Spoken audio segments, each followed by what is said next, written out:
Dobar dan, kao što sam najavio prošli puta, u ovom drugom dijelu ćemo proanalizirati partiju iz zadnjeg kola između Aniša Girija i Hansa Moka Nimana. U stvari ta partija je direktno odlučila o prvom mjestu i na taj način Aniš Giri je ostvario i plasman na turnir kandidata. Ono što već, mislim ne moramo puno predstavljati Hansa Moka Nimana, jedna od, mislim igrački, jedan fantastičan igrač, već ja mislim među 20 na svijetu, a svi ga znamo zbog nekih i drugih stvari, po čem je poznat i ona sama priča i sukob njegov s Carlsenom i sve to, iako njegova igra iz godine u godinu je sve jača i ovdje je to došao u zadnjem kolu na prvi stol, tako da bi on da je pobjedio s crnim figurama, on bi osvojio prvo mjesto, tako da jasno je da igra sve bolje i bolje. Giri je ovdje krenio s potezom C4, Giri sve igra, to već znaju ptice na grani, tako da mu se teško pripremiti. Sjedila je konj, sakač F6, sakač C3, E5, sakač F3, sakač C6, engleska varijanta. E3, ovdje inače glavni potez je G3, ali može se igrati D3 i E4 je dosta popularan potez. Nakon E3, mislim jedna od ideja je na D5, CD5, sakač D5, igrati lovac B5, gdje bi možda bijeli mogao biti nešto bolji.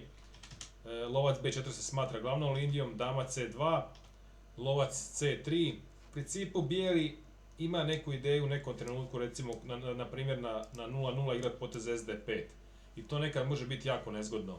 I zato u stvari se crni odmah rješava tog skakači. Nakon LC3, dama C3, crni igra potez dama E7 i u principu ideja crnoga je potez D5.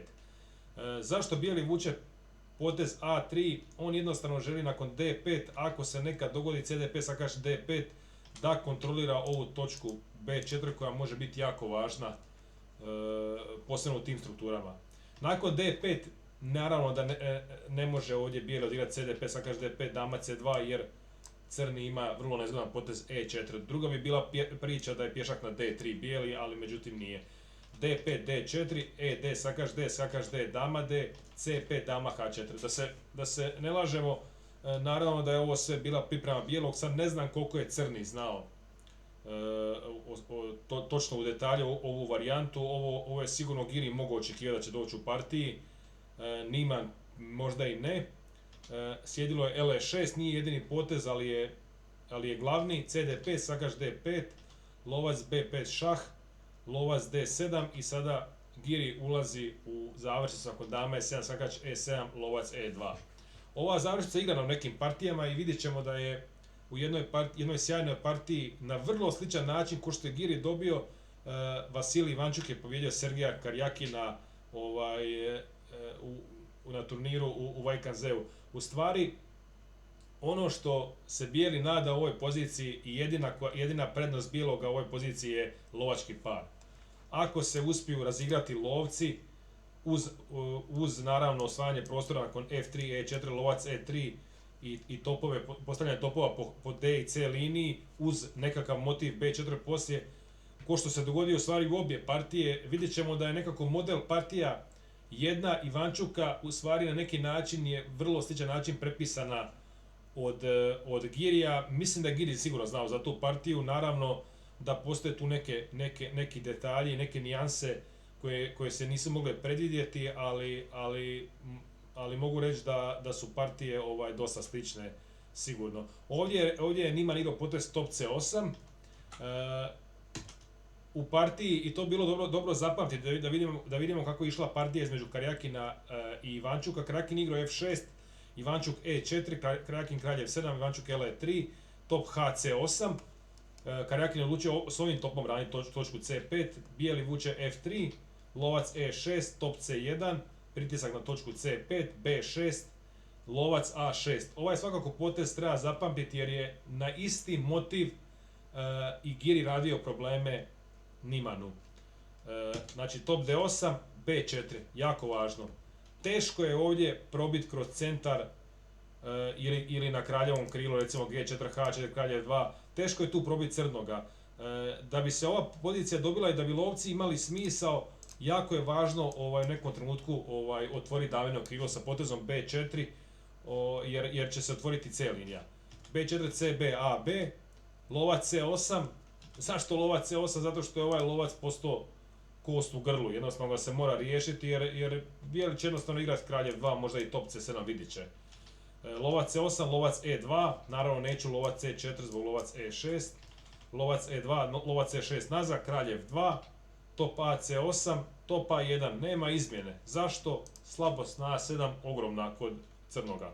Skakač C6, lovac A6 ponovo vuče, drugi puta, mislim sad na top C7 je problem malo i top HC1 ili čak i top AC1 jer je ovaj top u problemima, nije branjen. Top B8, lovac B5, sad odjednom opet nastaju veliki problemi. Skakač B4 mora uzeti top A7, kralj G8, top E7, lovac F7, top A1, već prijeti top A7, topovi po 7. redu. Crni je povukao top A8, bijeli odličan potez, top D7, i sad je jako teško reagirati. Top DC8, šta drugo, top A8, top A8, LB6 i ovo je pozicija u kojoj bijeli ima lovački par, pješaka više i ovo je dobivena pozicija koju je poslije Ivančuk realizirao. Ono što ćemo vidjeti u partiji da je vrlo sličnu ideju, samo malo na drugačiji način postigao i Giri. Znači u ovoj poziciji je Niman odigrao potez top C8, Giri F3, crni F6, Giri kraljev 2, crni kraljev 7, top D1, lovac E6. I sad je odlučio Giri igrati potez H4, iako ja osobno mislim da bi prije igrao potez E4, top HD8 i LE3. I onda s ciljem da na neku truku na B6 odigram ipak LA6, kad se pritisne ta točka C5. Dobro, on je odigrao potez H4, nije to ništa sad naravno pokvarilo, to u nekom trenutku naravno ima smisla. B6, E4, skakač C6, lovac E3. Ovdje je recimo jedan relativno je ok igrao crni do ovog trenutka. Bijeli je nešto bolji, ali nije to nikakva prednost nikakva osjetljivija prednost. Ovdje je crni odigrao potez skakač A5 i mislim da je to prvi sumnjiviji potez u partiji. Bolje je potez je skakač E5 ići u centar. Na primjer na B4 moguće potez C4 i u nekom trenutku će čak dolaziti u obzir i žrtva pješaka nakon skakač D3, LD3, top D3 jer su raznobojci i to bi lako moglo završiti brzim remijem. Na nekakav top AC1 slijedi potez top HD8, lovac B6 i top B8. Bijeli malo pritišće, ali teško je ovog skakača maknuti sa E5, nakon F4 uvijek crni ima SG4 i tu je vrlo teško pojačati poziciju, ne znam točno naravno što bi Giri ovdje igrao, ali svakako mislim da je skakač na E5 bio bolji nego na A5. Skakač A5 je crni igrao i sad je bijeli po meni mogao bolje igrati. Bijeli je odigrao potez top D6, ali bolji potez je bio top AC1. Jednostavna ideja je u stvari da se vrlo brzo otvori damino krilo s potezom B4. Znači recimo sada na skakač B3 slijedi top C3, top HD8 i sada slijedi potez F4 sa vrlo jednostavnom idejom F5. I malo je ovaj skakač na B3, što se kaže, nategnut. Na potez top HD8 se može uzeti igrati B4. Skakač B3, top C3. Ovo je jako nezgodna pozicija, recimo C, B, A, B. Ovaj skakač je problem, top C7 prijeti u nekim trenucima. Ovi pješaci su dugoročno veliki isto problem i ovo je jako teška pozicija za braniti. Giri je odigrao potez top D6 i sad je crni odigrao potez, po meni dosta čudan potez top H8. Ne znam zašto nije odlučio sa top HD8 promijeniti jednog topa. Recimo top AD1, top D6, top D6, kralj je 7 i sada nekad u nekom trenutku na top D1 moguće potezi SC4. Teško je ovdje ponovo pojačati poziciju. Mislim, naravno će bijeli igrati lovac C1, ali ono što je isto jako važno spomenuti, Giriju je isto jedino pobjeda igrala da se može plasirati na turnir kandidata, jer sa remijem ni jedan ni drugi nisu mogli biti među prva dva. A s pobjedom je bila dosta realna šansa da će neko od njih uzeti prvo mjesto. Ovdje je igrao potez top H8, crni, bijeli vuče G4, osvaja prostor. I sada naravno nemoguće potez sakač C4 zbog top E6 i pada sakač na C4.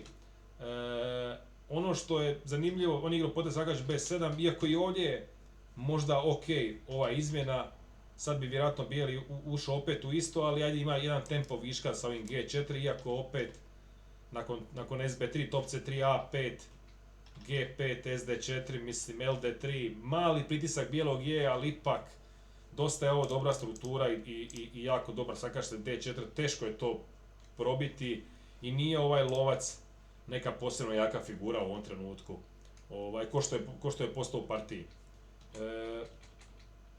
Crni igrao sakač B7, bijeli top D2, sakač A5, sad su jednom ponovili i sad je bijeli odlučio vratiti topa na D1, crni SA5 i bijeli top AC1 i sad stvari prelazi onu liniju što sam pokazao prije par poteza što je trebao igrati umjesto top D6 i na neki način u stvari je priznao da je ipak top D6 nije bila prava ideja.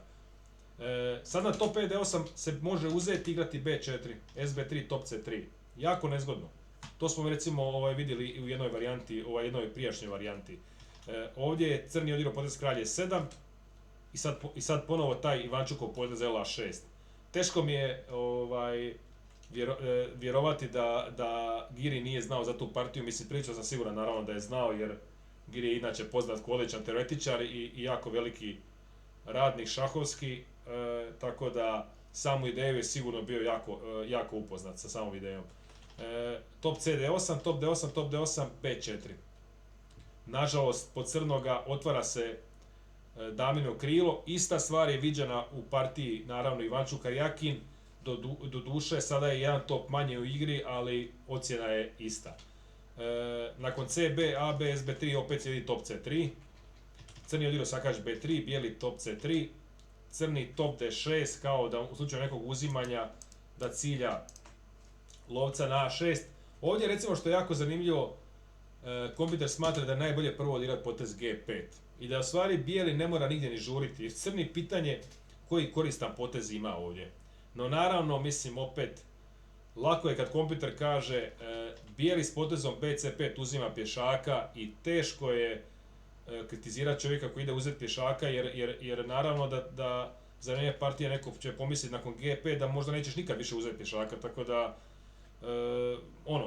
lako je poslije partije kad se ima vremena zaključiti da ovaj potez nešto bolji, ali ovaj potez je jako logičan.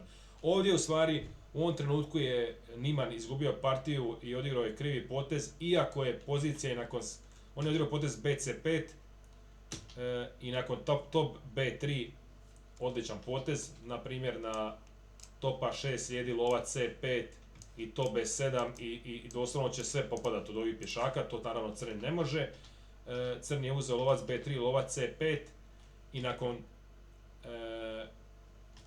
kralj D7 slijedilo je lovac D6, kralj D6 i ovdje vratit ću se malo opet na poziciju prije par poteza da vidimo razliku u nekim stvarima. Ovdje recimo, evo možete pauzirati video, ovdje dobiva samo jedan jedini potez, a to je potez koji je Giri vidio naravno kad je vukao to sve, potez G5. Jako važno. Mora se uzeti, jako je važno izbjeći potez H6 crnoga, jer nekako je u cilju ipak ovo je dosta važna stvar da se može, ili čak i s ove strane, da se može približiti i napravi slabost na H6 koja će vrlo brzo pasti. Ona razlika, recimo nakon poteza kralje 3, potez koji ne dobiva je potez H6. I sada više nije isto, jer jednostavno ne može se igrati ovo, to nije ništa, a nakon F4 slijedi potez G5. I u stvari ova pozicija je, iako ima borbe, ali ova pozicija je po kompjutoru remi i u stvari je remi zašto? Zbog ovog pješaka na G4. Ono što je zanimljivo, naravno da će se neko pitati zašto kralj D7, zašto ne odmah H6. Tu je problem potez lovac C8. I na kralj D8, lovac D6, kralj C8, LF8 dobio jer su svi pješaci na crnim poljima. Tako da uvijek ima neka mana u stvari u ovoj poziciji. Zašto je trebao crni odigrati potez sakač C5? Zato što u ovoj poziciji bijeli mora igrati potez lovac B5 ako želi dobiti partiju. potez top C5 koji je najlogičniji, ne dobiva partiju, u stvari remizira, nakon BC5, lovac C5, ono što smo malo prije pričali kako crni remizira, to je potez H6.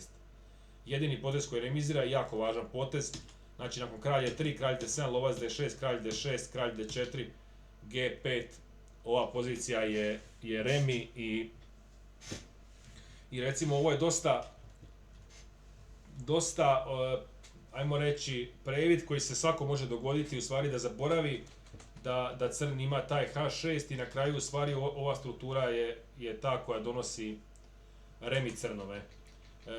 Mislim, ovdje bi bijeli morao povući LB5, ali opet ponavljam, nije lagana odluka.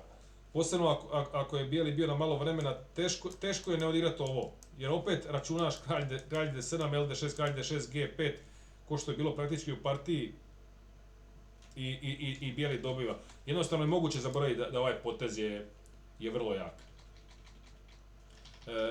Ono što je bilo u partiji, to smo već vidjeli, to B3, LB3, LC5, znači bijeli je sad odigrao potez G5, lovac E6, kralj E3, kralj C5, kralj F4, kralj D4, crni je pokušao aktivnom igrom se braniti, ali to ne može, GF, A4, H6, to je ona pozicija koju smo pričali, ali problem je to što u ovoj poziciji je ovo velika slabost i sada nakon A5, lovac D7, kako realizirati prednost. Ovdje često vas može i kompjuter zbuniti, on stavi ocjenu +7 i u stvari govori da svaki potez dobiva, ali ne daje plan. I to je malo problem. Giri je u stvari odmah pokazao s ovim potezom lovac E2 šta je njegov plan ovdje. Plan je odigrati lovac D1, lovac B3, lovac F7, lovac H5 i lovac G4. Crni ne može, kad se stavi lovac na G4, crni ne može mijenjati lovca jer je pješačka izgubljena, a kad makne lovca negdje na E8, C6, B5, sjedi kralj F5 i ovi pješaci će popadati. I u stvari je plan toliko jednostavan da ga crni ne može braniti, znači na to, LB3, LC8, LF7 i to je to, gotova partija. Znači samo je trebalo naći taj plan, ali to je jedini plan naravno koji ovdje dobiva, ali dovoljan. Crni je odigrao kralj C5, ali na kralj C5 slijedi potez E5 i nakon kralj D5, EF, kralj E6, F7, kralj F7, kralj E5, kralj E7, F4. Crni je predo jer brzo će doći lovac C4, lovac D5, F5, F6 i kralj kreće prema ovom pješaku na A7 i na kraju će čak A pješak biti dama. I na kraju, eto, zahvaljujući ovoj sjajnoj partiji, Giri je osvojio ovaj Grand Swiss i pasirao se na turnir kandidata. Mislim, jedna vrlo zanimljiva partija, znači u kojoj obojici igrača igra jedino pobjeda, ali nekako ipak mislim da je Nimanov izbor otvaranja bio loš i u stvari je dopustio Giriju da ima laganu igru, malu prednost lovački par, završnica i da ga stišće, i tu jednostavno se Giri bolje osjeća nego Niman i na kraju je to koštalo Nimana, kojim je na kraju ipak sjajan turnir koji je odigrao do tog zadnjeg kola, ipak na kraju mu ostaje gorak okus u ustima jer ipak je mogao se plasirati na turnir kandidata, što mu je sigurno jedan od ciljeva, a sad će morat Girija gledat na tom turniru kandidata. Ali Girijeva igra, evo, u ova dva dijela što smo vidjeli je bila jako dobra, jedino imao krizu protiv Frederika Svanea, ali ovo sve ostalo, čak i neke partije dobivene nije dobio, tako da potpuno zasluženo je osvojio prvo mjesto i mislim da se može dosta naučiti iz njegovih ovih partija. Ništa, eto, do sljedećeg puta, pozdrav.